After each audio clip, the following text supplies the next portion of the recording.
Come learn psychology of Bhagavad Gita with me verse by verse. Verse 22 में again Arjun says कि मैं देखूं तो कि आज मैं किससे लड़ने वाला हूँ. So last verse में हमने बात करी थी कि Arjun wants to take his chariot to the middle of both the armies because he wants to see कि मेरे साथ कौन कौन है और मैं किसके अगेंस्ट लड़ने वाला हूँ. यहाँ पे वो दोनों तरीके का पर्सपेक्टिव लेना चाह रहे हैं. जैसे शुरू के कुछ वर्सेस में हमने देखा था कि दुर्योधन भी दोनों आर्मीज के बीच में जाके खड़ा हो जाता है, where he is trying to see कि how many people are there and he's just trying to get that confidence. इस वर्स में हम देख रहे हैं कि Arjun is not actually trying to see कि ओ किसकी आर्मी बड़ी है, किसकी आर्मी छोटी है, हमारा स्कोप भी है क्या जीतने का. He is not thinking of all of that.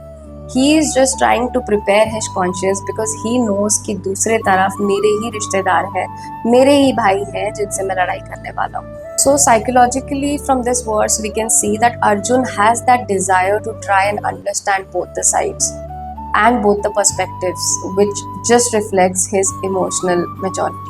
Arjun की आंख में नफरत नहीं है, वो लोगों की तरह देख रहा है, वो लोगों के साथ उनका रिश्ता क्या है वो देख रहा है, वो लोगों को लोगों की तरह देख रहा है और दुश्मन या ओपोनेंट की तरह नहीं.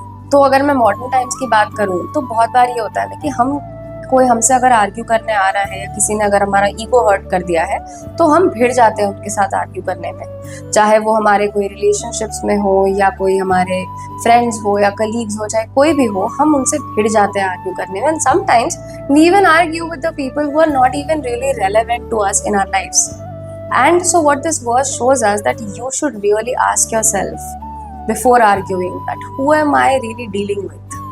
क्या ये इंसान आर्ग्यू करने के लायक है या क्या इससे आर्ग्यू करके मुझे कुछ फायदा होगा या मैं सिर्फ आर्ग्यू कर रहा हूँ for the sake of arguing.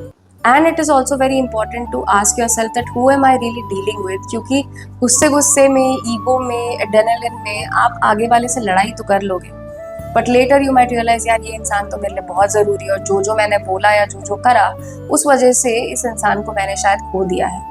So it's not just that कि आप इररेलेवेंट लोगों से आर्ग्यू करने के पहले पूछो, आप उनसे भी आर्ग्यू करने के पहले पूछो जिनसे आपका कोई रिश्ता है. So what this tells us is that get clear about what your challenge is. Instead of fearing it, instead of running straight into it, try and figure out all the details of the challenge that you're about to get into. And this is not just something to tell other people. It's just to tell yourself that okay, let me see and let me define